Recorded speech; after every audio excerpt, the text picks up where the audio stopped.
Brian, wonderful to have you on the show. I'm very excited about this. I'm a big fan of your writing. I love The Babysitter, Love and Monsters, loved Underwater, and I also loved, I know you produced it, Cocaine Bear. So this is a real pleasure for me. How are you? I'm good, man. How you doing? Yeah, I'm really good, really good. I very much enjoyed watching your latest feature as well. No One Will Save You. So I'll just set the scene. When this goes out, we're going to be a couple of days away from the 22nd of September when it hits screens on Hulu in the US and Disney Plus here in the UK. How excited are you for audiences to see your second outing as writer and director? Yeah, I'm excited for it to be out there and for people to see it, and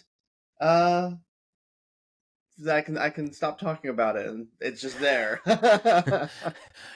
You can't be bored already of talking about it. Have you been busy? It's not bored. It's like there's a lot of like dancing around, not talking about certain parts of the movie, and so it'll be nice when everyone's on the same page about what the movie is. Okay, just in case I put my big fat foot in it and reveal something that isn't to be revealed, just give me a look and I'll shut up. Sure. Yeah, because I do not want to ruin it. I walked in knowing very, very little about it, only the bare bones of it, and it was just a great experience. Oh, good. So what? I'm going to hand it over to you. Why don't you tell me what the film is about? Sure. No One Will Save You is about a young woman played by Caitlin Dever, who is a little bit of a recluse, has kind of manicured her existence in a very specific way to avoid her local town at all costs, but is living a pretty quiet and happy life when a few minutes into the movie, an alien walks in her front door, and then it all goes to hell. Yeah. I think am I allowed to swear on this show? I never know. That's okay, fine. Cool. I know hell doesn't count, but if you'd edited yourself to heck, I'd be like, you don't need to do that. There you go. It all goes to heck. 8 minutes in, I counted when the alien walks in the door. Yeah. So tell me where the idea came from. Is this something that's been percolating for a while in your head, or is it a lightning strike moment where you came up with this? It was kind of two different things that I married together. I had the character of Bryn for a while that I was trying to figure out what to do with, and then I had the idea of starting an alien invasion movie like this, kind of 8 minutes in, and then kind of realized for whatever reason that they complemented each other in a interesting, unexpected way, and then they kind of got married in my brain.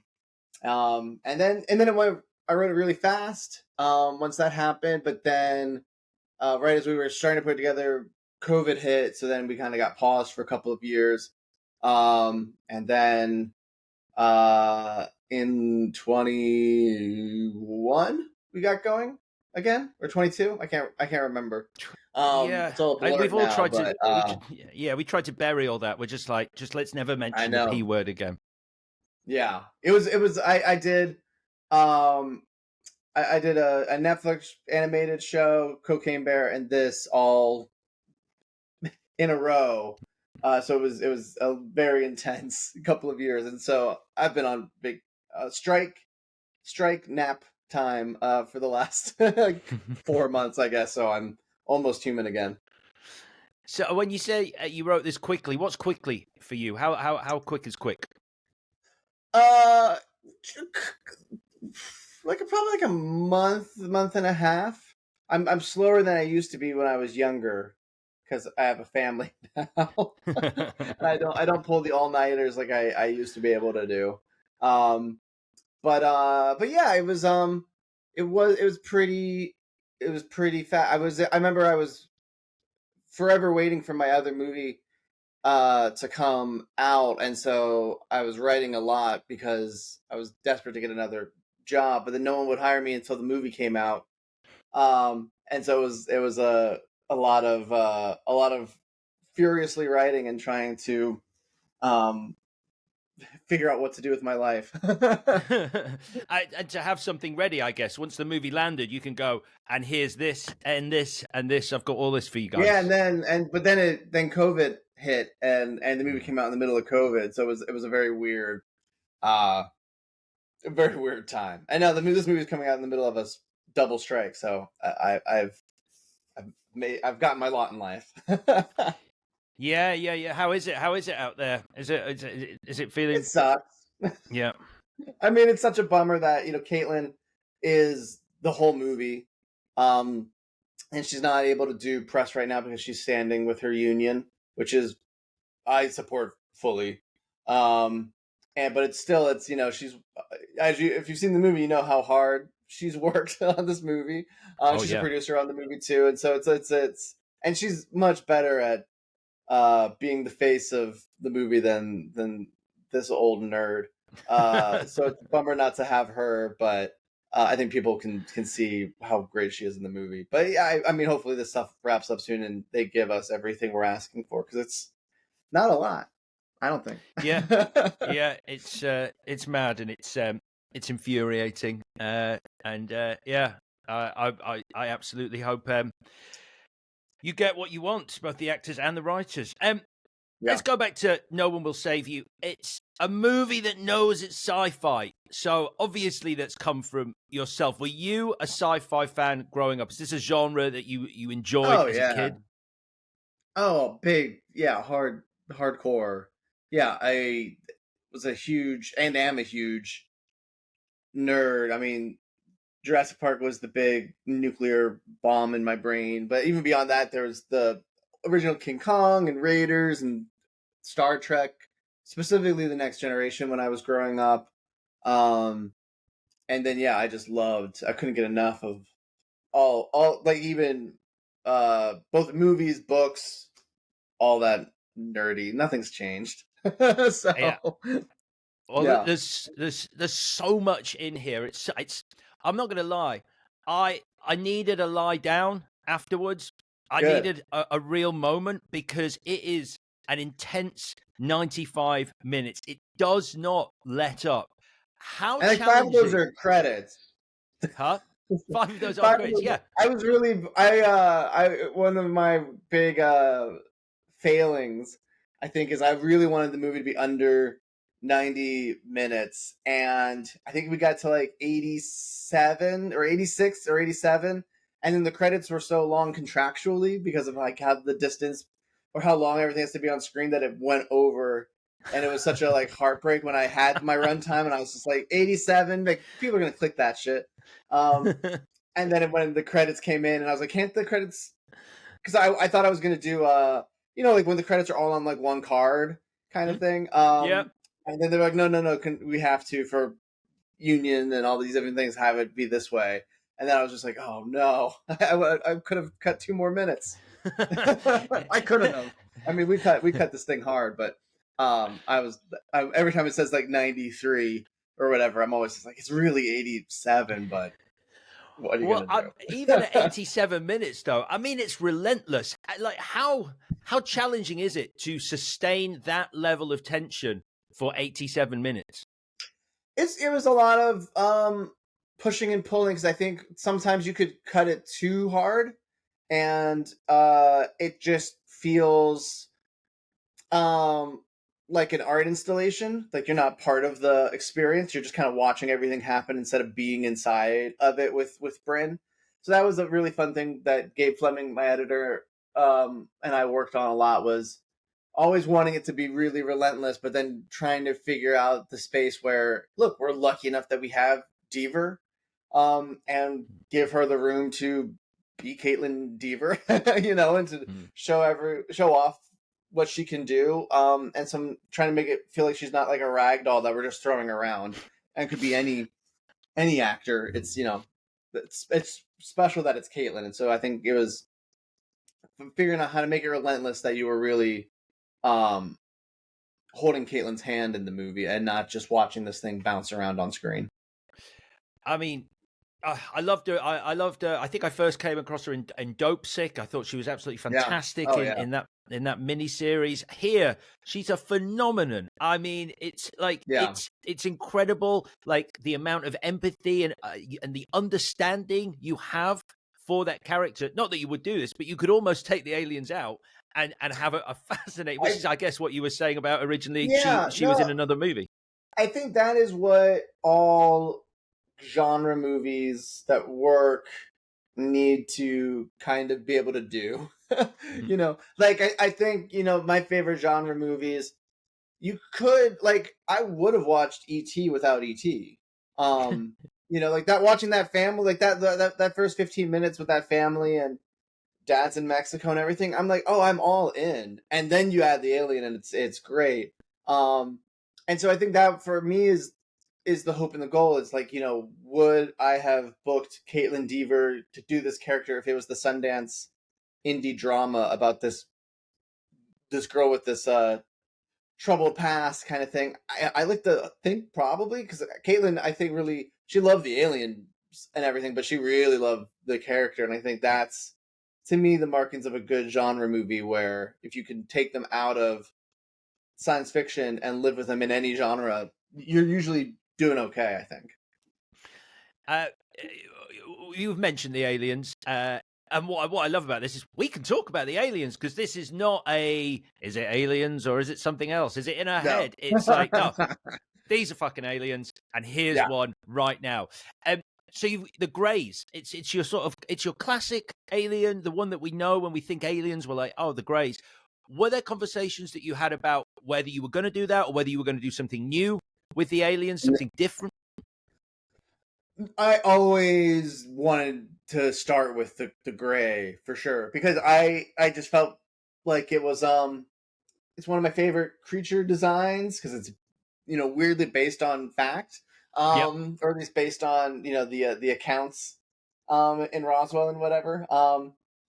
But then I just felt like, you know, we get like a dozen alien movies a year, and they're great. Like I love the little dudes in Landscape with Invisible Hand, and Jules is really cool. Like, you know, there's so many cool ones even this year, but I was just like I felt like I was being deprived of the the daddy.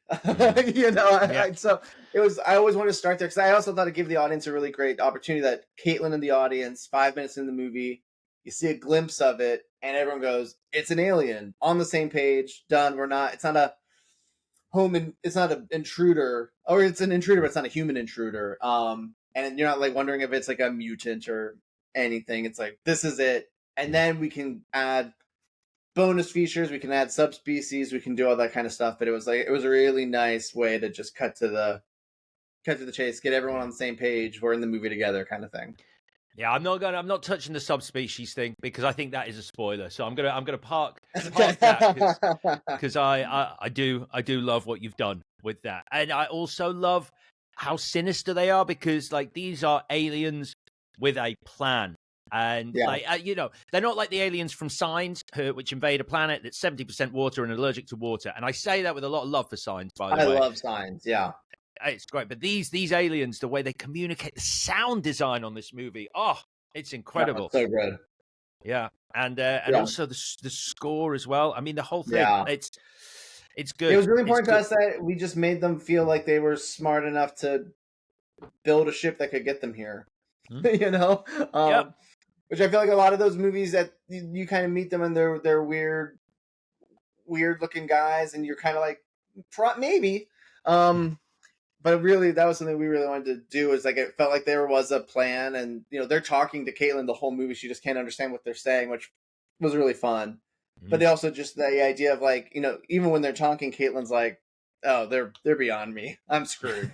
And that being something that was scarier than, and I mean, look, we have a bunch of, you know, jump scary, you know, claws and roars and all that kind of stuff, but having a big element of it being like this alien is talking at me and is kind of bored with me and is more interested in these other things in the room because I'm such an insignificant thing to him. That was a really fun challenge to kind of convey. Like, yeah, they could have built a ship and come here and been like, okay, it's ours now. Yeah. So Yeah, you mentioned the when it appears at the start, and it's we're getting glimpses of it. It's petrifying. I mean, it really is Okay. that relatable fear of finding a stranger in your house. Yeah. And that sort of the moment where you sort of try and brush it off, you try and normalize it. You go, it's like I think she thinks it's raccoons in the bin or something, and then Hmm. that's that moment where it ain't that. It is something. Something's gone wrong. Did you tap into sort of any of your own fears about having your home invaded when it came to writing and directing that? Yeah, I mean, I think it's always the anyone that lives anywhere. It's like if and it's funny. It's like it doesn't have to be even like a sinister thing for it to be really like if I walked home and I found Tom Hanks just randomly in my living room, it would not be great. Like I love Tom Hanks, but I would also be very freaked out that someone was in my space without my permission. Yeah. Um, and so then you just make it worse when it's aliens. But I think that's always like the fear. I mean, it could be a rat or a spider, or it can be anything where you're just like, I did not sanction this, and now it's here. And so yeah, especially as a homeowner, and now as a parent too, it's doubly anxiety. I'm anxious about everything. So Yeah, I mean, it got me. That story really got me because I live on my own and I've got a plan. Like if I ever sort yeah, of look down the corridor and I see someone, I lock the door and I climb up the side wall. I've got I've literally worked out my escape plan, and I was watching this going, it's good. It's good to have that plan. That's a good plan to yeah, have. and that was part of the fun with the for a while. Caitlin does just think it's an animal outside, and we cut out a little scene at the start where in the morning, like her trash bins are dumped over, and you see little raccoony type footprints. But like her kind of like, oh, this again, and then she kind of almost walks directly into the problem.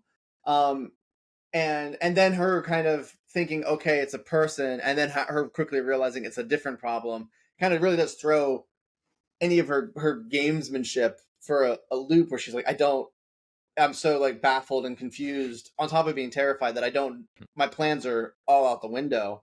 um and so that was a really fun thing about trying to make sure she felt really smart the whole time, but also believable in terms of like sometimes things can happen where you're like, I would need 5 minutes to just gather myself and figure this Yep. out, but she doesn't get Yeah. that.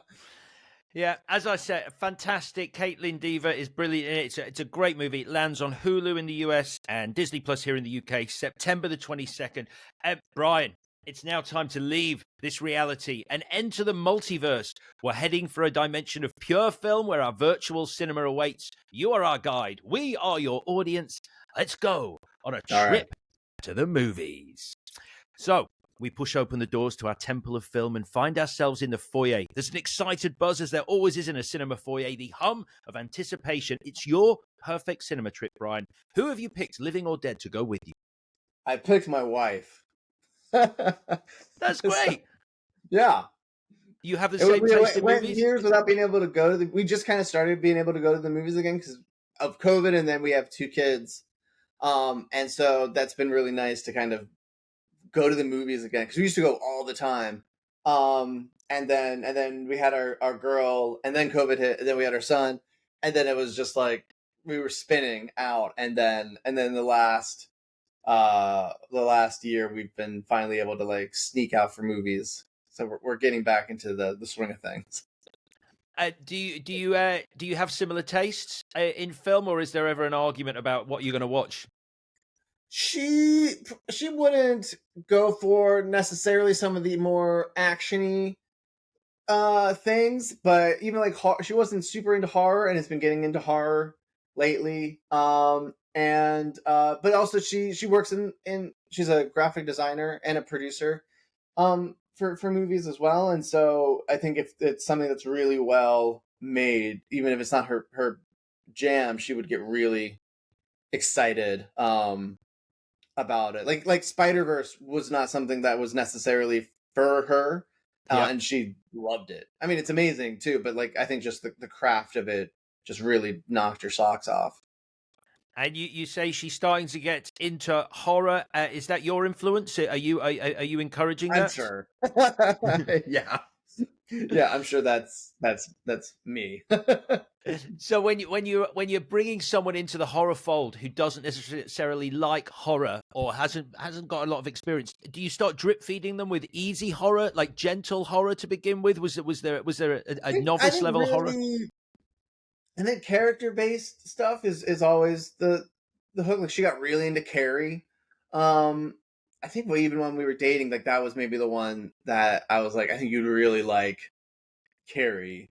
And then Carrie's a really good gateway drug into other things. Like so, she hasn't done Exorcist yet. I don't. I think that one feels a little far for her. Um, but she's done a bunch of others, and I think it's really starting to enjoy them. Yeah. Ugh, Carrie.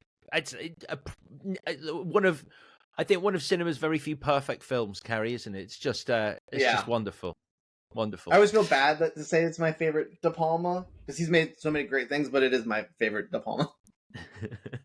Right then, it's yourself and your wife going to the cinema. Now, there's a clock on the wall in the foyer. It reads a specific time. What time of day are we going to the cinema? It's probably 11 a.m. Like we almost the got a first girl in screen. preschool, and our son has a nanny, and so it's like that's our sweet spot. And it's also been nice, kind of still getting out of the COVID cobwebs, that it's not super full. And there's just something nice about like the theater down the road from our house that has a bar, so you can kind of get like a nice little midday cocktail, and it's not too crowded. Like we did Barbenheimer, and it was overwhelming how many people. Like I was a little stressed out um by the crowds, but it was super fun. But I think we would figure out a 11 a.m. kind of deal. I mean, I've never seen anything like the Barbenheimer thing. It was really Yeah, it's nice ridiculous. to experience that. It's been so long since I've been in just an overflowing auditorium, and Yeah, everyone was just so thrilled to be part of this experience. yeah, it was really neat. I think it's gonna be like that for Taylor Swift here in a few weeks, but I'll be hiding. uh, 11 a.m. I think I like that time because that's the kind of time where it's real movie fans who go. If you're watching a movie at 11 a.m., you're going to be with a crowd who are Yeah, really into that movie as well. You get a good crowd. No yeah, one it's on their true. Yeah, phones. yeah, Yeah. exactly. Right then. We're going at 11 a.m. You, your wife. I'm coming along as well, by the way, just to guide us Love it. through this journey. More the merrier here. Thank you. So you booked the tickets for the trip, Brian. Where are we going to be sitting in the auditorium? I usually go like 3/4 of the way back in the middle if I can. Mm. Not like super far not like in the make out back rows. But like I like a good like 3/4 back center. That's a solid choice. One of the most popular seats that gets picked. And yeah, do people still make out in cinemas? I don't know. I don't think I I ever don't think did as a. so. Yeah, it's been a while since I've noticed it. Although also my other answer would be my wife. Sometimes there's if it's a tiered cinema, sometimes they have like those bars, kind of separating some of the tiers, and my wife really likes sitting at the bar so she can put her feet on them. I respect that. That's that's Yeah, that's taking that's taking cinema comfort to the next level. And also, I love those cinemas because I have to sit on the aisle because I can't walk past people. I just hate walking past people to use the restrooms. yeah, And when you sit at the bar, you just slide right under. Slide right under. You get a exactly. middle Yep, seat, but it's like an aisle. yep. Perfect. Right then. The last thing we need, Brian, before we leave the foyer. Oh, the air is full of wonderful smells. All manner of snacks and foodstuffs are available at the various counters. What are you choosing to eat? My go-to is usually just because I'll use the AMC Burbank near our house. Is they have a bar called McGuffin's, where I would go and get a margarita and Sour Patch Kids. Oh, that's a lot of sour. That's a lot of sour There in you one go. order. And then my wife usually gets popcorn that I pick at too, but I'm more of a savory sour guy. Okay, so margarita. I'm asking because I'm a huge margarita fan. I'm a margarita drinker myself. I don't know. I sometimes get funny looks. I don't know if it's. I think some people, connoisseurs of cocktails, don't rate the margarita as something like people go, well, Negroni or something. I Right. guess classier maybe. But anyway, I love a margarita. How do you take it? On the rocks with salt around the rim, or in a Yeah. margarita glass? No, on the rocks with salt, especially because it's a good movie cocktail. Like I don't want like an old fashioned in a movie. I don't want like a real gentleman's drink that you kind of sip and savor. I want to wash down the popcorn. So Yeah. that would be my go-to. Yeah. And it's a nice pick me up as well. That tequila. Oh, you're into the Yeah. movie then. Yeah. Yeah. I never bothered to check this. I swear someone once told me that tequila this is probably one of those lies that people who drink a lot of tequila say. Tequila is the only alcohol that is a stimulant, not a depressant, which I don't think is scientifically possible. I'll go with it though. Yeah, I mean, it has that placebo effect where you're like, I am buzzing. And Sour Patch Kids. Yeah, especially in LA. We have so many Mexican restaurants with so many amazing margaritas and mezcals, and so it's fun to go with that. Especially if you go like to like the New Beverly, because that's across from El Coyote, so you can get margaritas there and then go to the New Bev. So is that this is my geography of LA. So is that near the Beverly Center? Kind of. Yeah, it's Right. not. I mean, everything's kind of far from everything here. Oh my God. Yeah. Yeah, it's crazy. Like LA. I Yeah. mean, I like it as a city, I do, but the amount of time I spend in Ubers there is obscene. It comes with you win some, you lose some.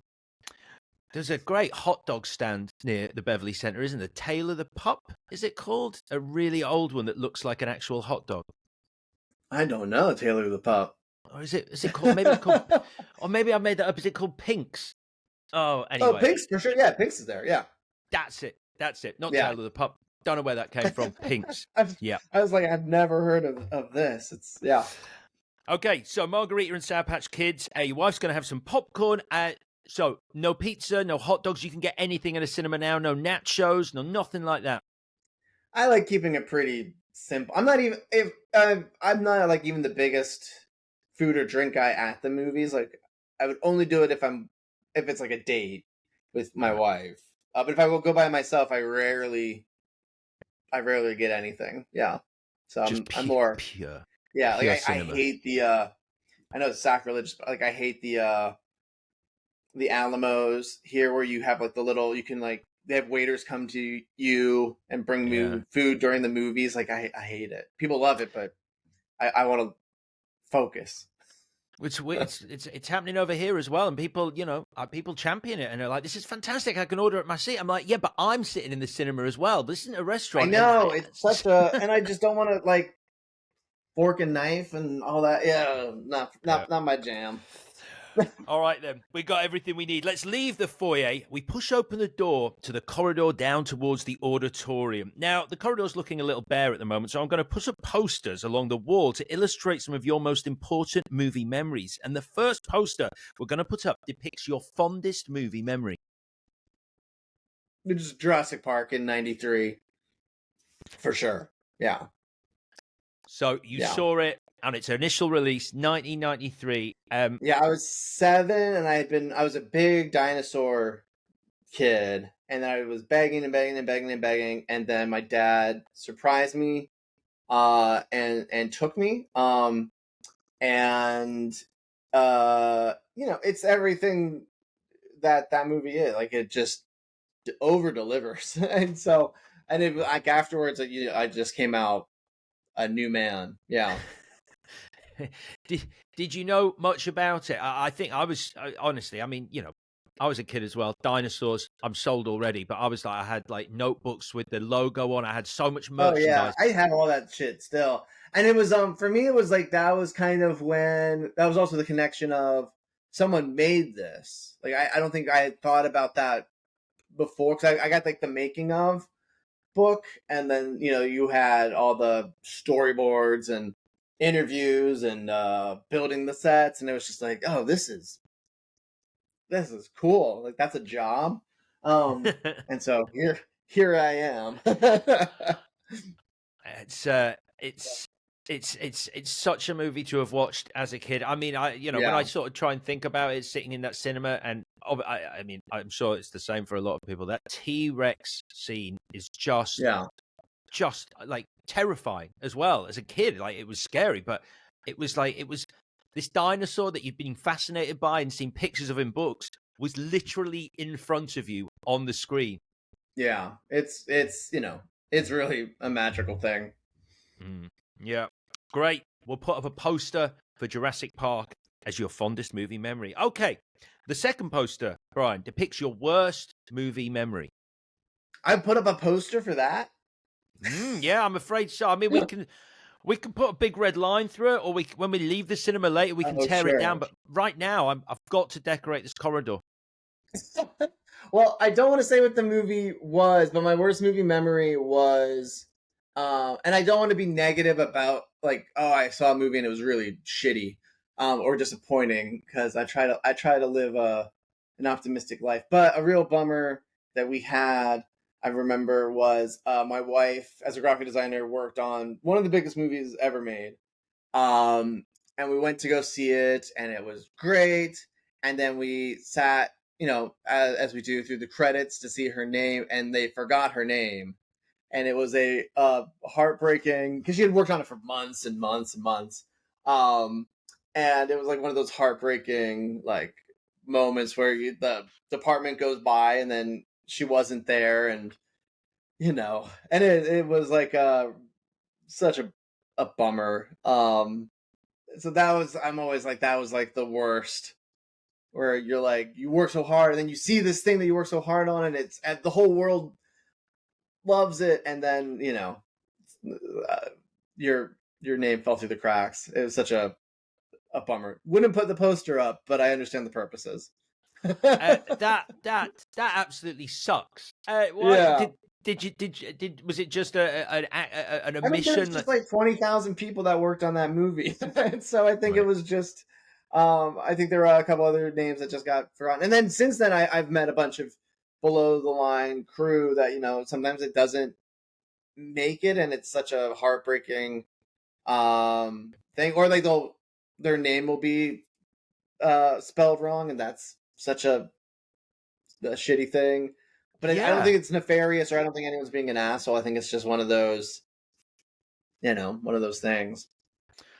Well, it's literally the least I can do, but why don't we put the poster up and actually include your wife's name? Sounds good. Yeah? Yeah, okay. We're going to do that. We'll put the poster up and put your wife's name in big letters, so everyone who walks down this corridor after us can see. Right then. The third poster, Brian, depicts the last performance that brought you to tears. I'm trying to, what did I write down? I'm trying to remember if I have cried. I don't think I have ever cried in a movie. I think my wife is always annoyed because she's seen me cry once, and it was when I was really drunk and my brother gave a speech at my wedding. So I'm not a crier. I'm trying to think. That's. I mean, it's fine. I'm amazed because obviously you're a very film literate person. So you have seen, you've seen E.T. You've seen. Yeah, I'm just very emotionally stunted. Right. Yeah, I'm trying to think of like when I think honestly, compared to me, I think the way round you do it is probably healthier, crying at real world stuff and not at films. Because I don't do that. I'm just not a crier. Like, I'm more like, even when I'm emotional, like happy, like when like my kids were born, I didn't cry. I was just like, this is great. I just kind of go the opposite direction. So, and I've been blessed that I haven't had big tragedies in our life. Knock on wood. So yeah, I'm just not a big, I'm not a big uh tear guy, unfortunately. I would love to be. My wife would love it if I was. Okay, I'm just trying to think of a movie, like something that I like. The can't. Have you ever seen the British animated movie Watership Down about the Oh, rabbits? sure. Yes. Yeah. You didn't cry at that when bright eyes burning in the night. No, I just go straight to like, this is really fucked. Like same with like Grave of the Fireflies or something like that, where like I know it's extremely emotional, and I like go so far past that where I'm just like, holy shit, like this is what we're doing. So, but yeah, I'm such a bummer. I'm trying to think of like when I got really Hey, I'm happy. misty even, and sometimes it's like I'll get like if it's something that's just so uh cinematic, I won't cry, but I'll just be like Spider-Verse. We'll just go Spider-Verse, where you're like just watching it, and I'm just like, this is. I get you almost get emotional. I mean, it's a really emotional movie, but just the craft and the new way of just how they just did that movie. It's still like I know those guys, and I'm still just baffled by it. Yeah, I understand where you're coming from. I well up. I mean, I do cry a lot more than you, but I well up at just exquisite, beautifully choreographed action sequences. Like it just like I give out a yeah. little and then I can feel myself going. But listen, I'm going to put up a poster then of your brother giving a speech at your wedding, as the because the question is, what's We the can put up Spider-Verse Part 1. Or like whatever the new one was. That was the one where I was like, well, in the movie theater, I didn't cry, but I felt like my whole face just kind of melting in a delightful way.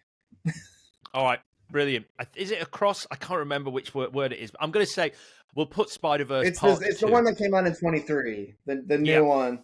That was the one the last time I was really just knocked out. perfect. That is our penultimate poster. And the final poster, Brian, depicts your unpopular movie opinion. I have a ton, but I think I'll go with I love the Matrix Resurrections. The one that came out during COVID. I'm a really big fan. I felt like I love the Matrix so much, and then the sequels I had mixed to negative feelings on, especially Revolutions and its handling of Trinity, and Resurrections. I'm a big Wachowski head too, but I felt like it made the sequels better, um, and I just loved the balls of that um movie and just the style of the movie, like just everything about it. I was just like, this is real. Like this is basically a kamikaze effort what they're doing, but it was really beautiful and satisfying, and all in service of like a really deeply, what felt like a really deeply personal um way she was engaging with fandom and her legacy, and being a trans filmmaker. I was just really, I was like, I'm never gonna see something like this again. And so that was something that I know it's not like the others at all in a lot of ways, but just the nuttiness of, oh, we have to keep reviving these old IP kind of thing, and someone actually was like, here's a lot of money to go do it, and then she went and did exactly what she wanted to do. Everyone else be damned. I was really inspired and just delighted by. Okay. I mean, That's my it's big one. it's certainly unpopular because I don't think I think you're in the minority because I think a lot of people really struggled with Resurrection. So Yeah. to go back to Revolutions. Now I agree. That's the worst of the original three by a Mm-hmm. country mile. Why did you say you didn't like it? A lot of reasons. I mean, I mean, it's not spoiler to talk about now, but Reloaded, I think, has its problems, but the action is so stunning in Reloaded. But so much of that movie is about Neo saving Trinity, and that in Revolutions, it feels like she's kind of an afterthought for a lot of the movie, and then she dies in a really unsatisfying way that I felt like kind of made Reloaded worse. And and so and I love Trinity, and I love that relationship, and so Resurrection's kind of doing a whole retro, actively changing that a little bit. But then also a movie that's really, my favorite scene in Resurrections is like when they're at the coffee shop talking. And just I was like, oh, this is really cool that it's like this movie is way more interested in these two people talking than in action scenes. Again, definitely know that's not for everybody, but as a fan, like going back to Revolutions, I still don't think it's it would never be my favorite of it would always be my fourth favorite of the four, but at least now I'm not annoyed by the Trinity death. I'm kind of like, well, I know now, like I know what happens next, and it's quite emotional and beautiful. Yeah. Yeah, I can see why you liked it. I think it was the action that a lot of people were disappointed in, because I think a lot of people, Yeah. a lot of the Matrix fans were like, it was about the spectacle, and obviously, Resurrections chooses to simply Yeah, not and that's deliver. also it's also that's one of the things that's so interesting. It really does not try Mm, to do that, and like that is such a bold and nutty choice. And I don't think it's a perfect movie by any means. I think it would have been. I missed. I think the actors that they cast to replace some of the OGs are really. I think Yaya and Groff are great, but that movie would have been so much more impactful with Lawrence and especially with Weaving, um, too. That it was but also that even that element of it just makes it feel so strange and unusual. And mm. they made it during COVID, and John Toll shot for like a week and then couldn't shoot anymore because of COVID, and so it's like not it's like crew members are shooting the movie. Like it's something that's really interesting and cool and unique and just I cannot like I'm sure it was just like, oh, like they said Keanu would come back for her. Uh, and then they were like, Warner Brothers was like, great, here's the money. And then they were just given this other insane thing. It's such a, you know, I think it's not like it's exactly what they've set out to do, which I think is what's so funny and interesting. Like they weren't trying to make the Matrix; they were trying to make this Yeah. whole other thing, Yeah. and that is really it'll never happen again, and that was and probably never really happened before that, and so that's partially why that's I revisit a lot because I feel like emotionally I'm really moved by that movie. I don't cry, but I'm really invested in Neo and Trinity in that movie. I love it. Our final poster then for your unpopular movie opinion is that you love The Matrix Resurrections, and we've arrived at the last set of doors into the auditorium. We push them open. Now, there is a queue of people, Brian, hoping to join yourself and your wife in the cinema. Do you want to let them in? Do you want a busy cinema? Do you want to let just some of them in, or do you want none of them in? I'll let in a third of them. A third. Okay. Well, that third go wild. They pour into the auditorium. Now, before the movie begins that you've picked for us to watch this 11 a.m. on this day, we're going to play a few other things on the screen first. And the first thing we're going to play is the trailer for the movie that you're most looking forward to seeing at the cinema. Oh, Poor Things, for sure. I'm extremely excited to see Poor Things. It looks like a movie that was made just for my warped brain.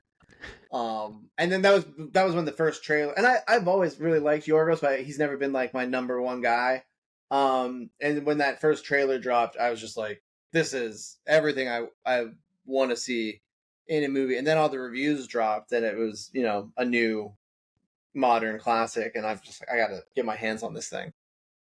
So Yeah, absolutely Poor Things. Yeah, it's like Poor Things, and then like Miles, and then anything else. Okay, so 100% Poor Things. Yeah, I don't know much about it because I don't think I want to. I've seen a couple of Yeah, stills. same. I just know everyone thinks it's incredible, and it looks incredible, and I'm like, great, done. Perfect. We're playing the trailer for Poor Things. Now, next on the big screen, we are going to play the movie moment that makes you literally or metaphorically pump your fist in the air. I'll go with the one I could think of most recently is Creed. I think in Creed when um in the final fight and Stallone tells Creed to go kick his ass, and then the Rocky theme drops and he stands up. I think that for me, I remember being in that theater, it was like around Thanksgiving here in the States, and the movie's amazing. But when that moment happened, I just remember the audience just losing their minds, and I think it's one of the best uses of a theme ever. And like the way they hold off on using it, and like when that happened, like there were people just like standing up, just like we're all gonna kick this guy's ass. It was really that was really cool. So that was the one most recently I can think of. Just people like I know like Endgame had like the thing at the end and everyone, but like for me like because you weren't really expecting it, and you kind of forgot that there was a Rocky theme, um and then when it happened, it was just like it just got everybody just through the roof. So that was for me the most. It's been a while since that movie came out, but that was the last time I just remember people like grabbing the person next to them and just like, here we go, we're gonna go kick ass. It's what I love. That's why I love watching movies in the US, because here in the UK we're much more reserved in the cinema. People sort of sit and Right. politely, quietly watch the movie. But in the US, just like people have dialogue with the screen sometimes. Sometimes too much. Yeah. But like that, especially like that was like like people were like talking to each other like after that moment, and it was just everyone was just like we're here, like we're doing it together. Like, it's a really magical moment, and it was just really really fun. Yeah, I love it. Great. We're playing at the moment that the Rocky theme kicks in Creed. So next, we're going to play what you consider cinema's most shocking moment. I couldn't think of like what. I can only think. I was thinking about when I was in the movie theater for something that shocked me, and I went with DiCaprio getting shot in the head in The Departed. Hmm. Because I remember being in the movie theater in Philadelphia, and it was really full, and I love The Departed. The movie's great, and no one saw that coming, and I just remember everyone just leaping, like just the audience just, and Philadelphia is a very vocal city. When you go to the movies, it's very like people are, they let you know if it's good and they let you know if it's bad. And that was just a moment that like people were just couldn't believe it happened, and were so stunned and like upset because they loved Leo, and then everything people just keep getting shot. It was just like I just remember people being like up and all, like just really freaking out and like, is this really happening? Like, what, is he dead? Like, is he really dead? And that for me was like the one, like I didn't see it coming. I hadn't seen. I still haven't seen Criminal Affairs, but I just that was the one. Like being in the movie theater that I just remember like the whole place just like got rocked by something that surprised them. So I'll go with The Departed. Great call. I think, if I remember it rightly, there's a nice little bit of misdirection beforehand, because I think Matt Damon starts crying and is It's like, like he starts asking DiCaprio to kill him, and yes, DiCaprio was like, "I am killing you," and then the elevator door opens, and DiCaprio gets knocked out. Yeah. that's it. Great stuff. Right, we're playing Leo's death in The Departed. Next up, we're going to play the line of dialogue from a movie that most affected you. I'll go with Unforgiven, and Deserves got nothing to do with it because I used it in my last movie, and I attributed it to Unforgiven, and but I was trying to think of what that was, and so I was like, well, I've attributed this line more than anything else in my career, so I might as well go all in and use Unforgiven. Wait, so when did you use it? Which movie of yours did you put it in? I used it in my movie Spontaneous. Oh, But also I love Unforgiven, and I love that almost very Cormac McCarthy feel of it. And that's a line. I mean, it's a very Cormac McCarthy line. Too. It's kind of in that "It Ain't All Waiting on You" camp, but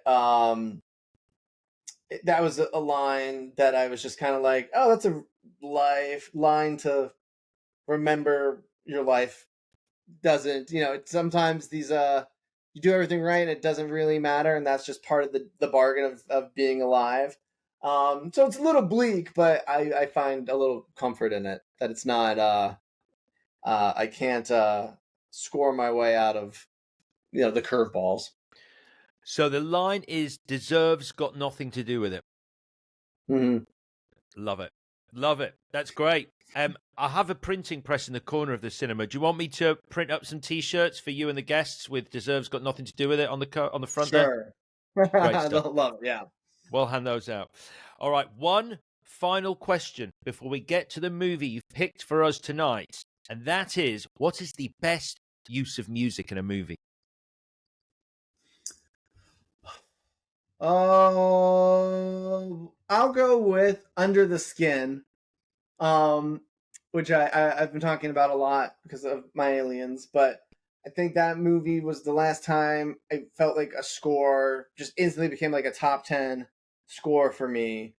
And I think it's just a really sinister, interesting use of music. It just instantly kind of just gets you into this weird alien brain mindset. I've got, like, if I'm driving around LA at night, I love playing the score because it just feels like I'm on the prowl.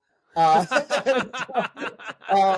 don't know, that for me was when I heard the question. That was the first thing that popped into my head in a way that I wanted to avoid using John Williams. But I was like, oh, that score for me is the one where I was just like, just totally transfixed by. And then I saw in LA that Mika did a string quartet live to picture, and that was also just a transcendent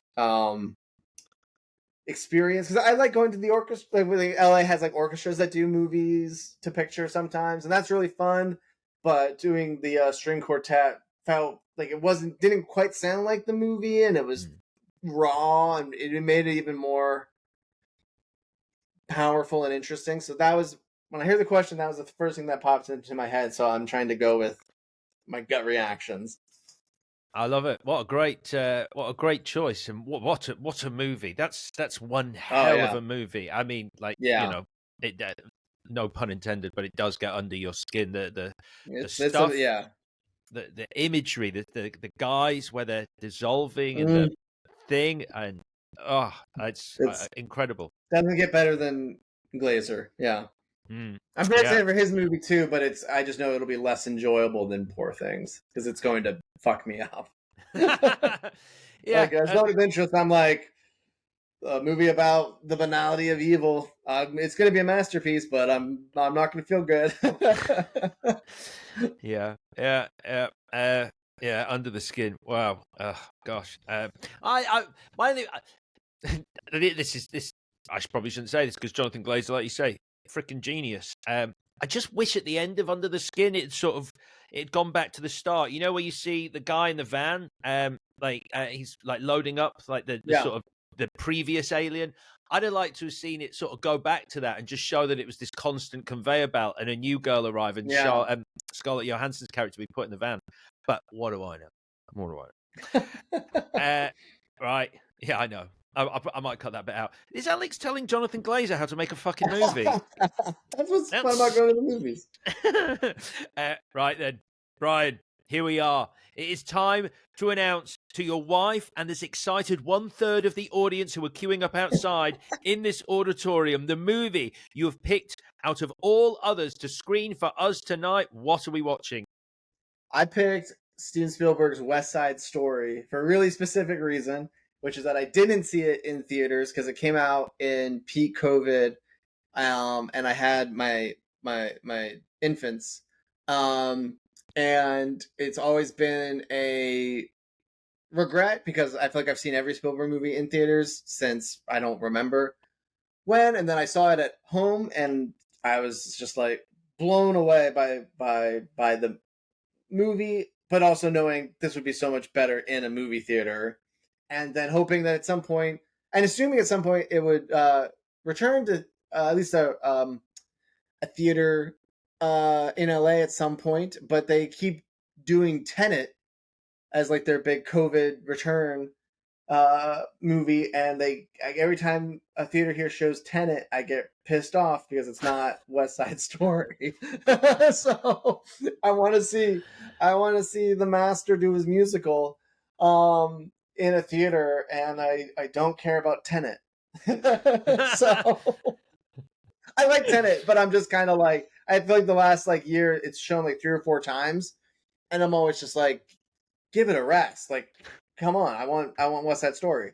That's the one I didn't see in theaters. And so that was I wanted to get the full Spielberg in theaters because I didn't get a chance to because the world was ending. So that's why West Side Story was the first thing that popped into my head. And when you did watch it on the small screen, did you enjoy it? You love that Oh, movie, right? I loved it. But I loved it, and I thought it was so stunning. And the filmmaking is just, like it's what he can do is. I just feel like they give him like a different camera than they give the rest of us. Like it just feels like such a miracle. Like every shot, you're like, that is the perfect expression of filmmaking. But it just keeps happening, and especially in that movie where he just really like. There's that amazing shot of Ansel singing Maria, and like the puddle that the booms down to the puddle, and there's all the reflections of the windows in the puddle, so it looks like he's in the middle of like stars, and you're just like, the fuck thinks of that? Like, it's real. I think it's so like there's. I get really annoyed because I feel like there's a lot of movies that people think are amazingly made, and they are, but they're also like $200 million movies, so there's no excuse. Um, but then there's movies like West Side Story that I'm sure was over 100 million or whatever, but you're like, oh, but like it's not just some dude who gets $100 million movie and make like this is, this is a king at work. It's really something. So that was, I love the movie. Revisited it a bunch at home, but it's just not. That's a movie that I wanted to see big, and it's meant to be seen big, and I was scared of dying, so I didn't. Well, the petition starts here then. Let's get Spielberg's West Side Story in a cinema in LA for Brian. And There we go. is it. The curtains have closed. We did it. The guests are milling out, smiling, chatting, and thanking you for taking them on an incredible night out at the movies. But before you go, it's time for this week's mystery question as we ask, what's in the box? So I've got a box here. Okay, great. This is your mystery question.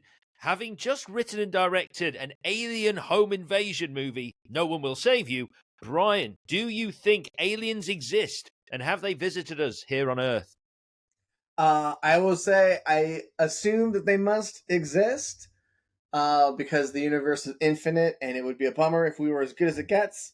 But I'll also throw the curveball that I don't think they've been here yet. Okay. Not at all. Yeah. They don't walk among us. They haven't even visited in a spacecraft. I'll go with, I know it's the governments are trying to convince me otherwise every day.